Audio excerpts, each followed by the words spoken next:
এই দেখুন, একটি সুন্দর দিগন্ত বিস্তৃত আকাশ। কত সুন্দর সবুজে ঘেরা এই প্রকৃতি। প্রাকৃতির কলকাকলি এই সুন্দর ভরা বর্ষায় চাষিরা চাষাবাদে আনন্দ পাচ্ছে। তার থেকেও সুন্দর আমাদের এই মনুষ্য জীবন। আমরা কি সত্যি এই মনুষ্য জীবন নিয়ে আনন্দিত?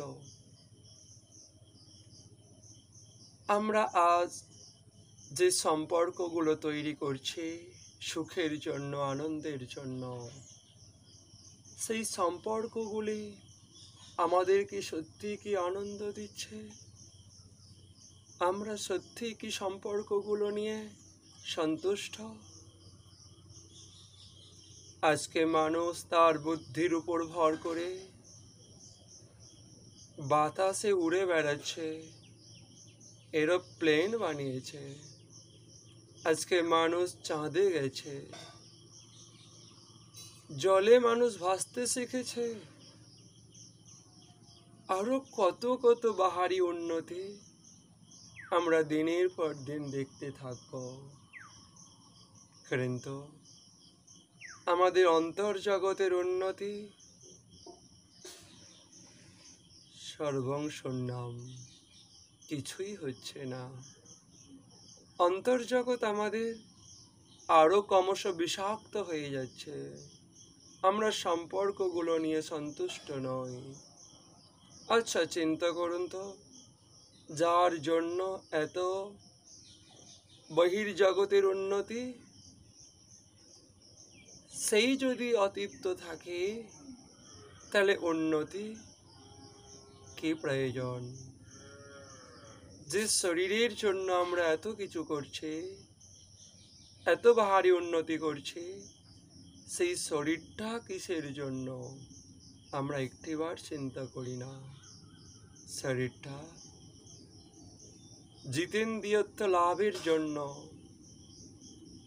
আমরা গোটা বিশ্ব জয় করতে পারি, আমরা বায়ুকে জয় করতে পারি, জলকে জয় করতে পারি, বড় বড় বীর যোদ্ধাদেরকে নিজের বুদ্ধি এবং শারীরিক বলে আমরা জয় করতে পারি। কিন্তু আমাদের মনোজগতের সত্যগুলোকে আমরা যতক্ষণ না জয় করতে পারি আমরা প্রকৃত বীর নই। আমাদের কাম, ক্রোধ, লোভ, মোহ, মদ এবং মাৎসর্য, এই 6 শত্রুকে যিনি জয় করতে পারেন তিনি প্রকৃত বীর। আমাদের কাছে জাগতিক সুখের কোনো অভাব নেই। আমাদের প্রাচুর্য, ঐশ্বর্য, প্রতিপত্তি, লোকবল, নাম, খ্যাতি, প্রতিষ্ঠা, পদমর্যাদা সবই পরিপূর্ণ হয়ে যাব আমরা। তথাপি আমাদের জীবনটা কিরকম জানেন? এই যে দেখতে পাচ্ছেন একটা চামড়ার তৈরি দেহ, এই চামড়ার ভেতরে হাড় মাংস, তার ভেতরে নাড়ি ভুঁড়ি মলমূত্র। এই দেহটার জন্যই আমরা এই মনুষ্য জীবনটাকে পেলাম। এই কাম সুখ চরিতার্থ করার জন্য, এই চামড়া লেহন করার জন্য, এই চামড়া চাটার জন্য আমাদের নিজের রাজ্য ছেড়ে, নিজের দেশ ছেড়ে বিদেশে গিয়ে আমাদের কাজ করতে হচ্ছে। 10 ঘন্টা, 12 ঘন্টা, 16 ঘন্টা আমাদের পরিশ্রম করতে হচ্ছে খালি মাত্র এই চামড়াটাকে চাটার জন্য। অথচ এখানে প্রতিটা বস্তু যদি আমরা আলাদা করে দিই, এই চামড়া যদি রাস্তায় পড়ে থাকে, এই হাড় যদি রাস্তায় পড়ে থাকে, এই নাড়ি ভুঁড়ি যদি রাস্তায় পড়ে থাকে, এই মলমূত্র যদি আমরা দেখি রাস্তাঘাটে, আমরা কি তাতে জীব ঠেকাবো? অথচ দেখুন, কাম আমাদেরকে এতটাই পাগল করে দিয়েছে, আমাদেরকে এমনভাবে বশ করেছে, এই সমস্ত ঘৃণ্য বস্তুগুলো যখন একসাথে রয়েছে একটি শরীরের মধ্যে, তখন সেটাই আমাদের কাছে মহামূল্যবান বস্তু। যতটা আমরা একটা শরীরের প্রতি আকৃষ্ট হই, একটা শরীরকে নিয়ে সারাক্ষণ আমরা সাজাই, আমরা এর এক বিন্দু প্রেম ভগবানের চরণে ভগবানের জন্য করি না। তাই তো আমরা যখন ভগবানকে ভুলেই গেলাম, তারই শাস্তি হচ্ছে এই কাম ক্রোধ লোভে আগুনে পড়ে জ্বলতে থাকা।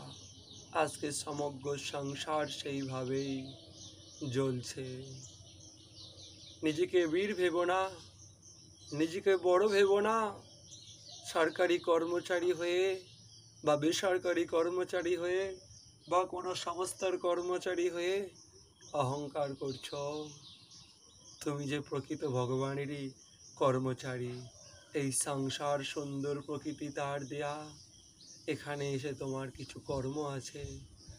তুমি এই কাম ক্রোধ লোভ মোহ মদ মাৎসর্য সত্যগুলোকে দমন করো, তবেই তুমি তোমার কর্ম কি সেটা বুঝতে পারবে। নচেৎ এই মায়ার দাসত্ব করে তোমার জীবন শেষ হয়ে যাবে, বুঝতেও পারবে না।